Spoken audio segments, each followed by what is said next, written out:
వ్యక్తిత్వాన్ని డెవలప్ చేసుకోవాలి, పాటించాలి. చక్కటి పద్ధతులు, క్రమశిక్షణ ఎప్పుడు కూడా ఉండాలి, నిజాయితీ ఉండాలి, సత్ప్రవర్తన ఉండాలి, పెద్దలను గౌరవించాలి. ముందు తల్లిదండ్రులు వచ్చి నువ్వుకేం తెలీదు అనేటువంటి మాట అన్నవాడెవడు పైకి రాడు.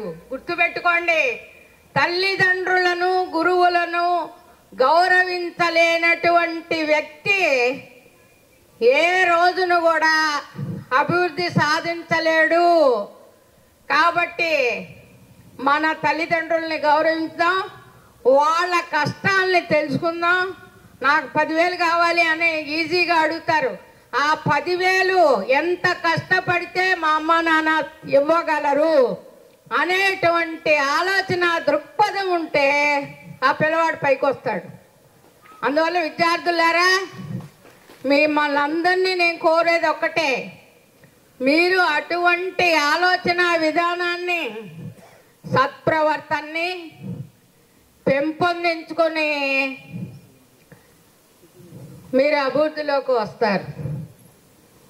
అందువల్ల ఇది ఎప్పుడు కూడా మీరు మనసులో మైండ్లో పెట్టుకోండి.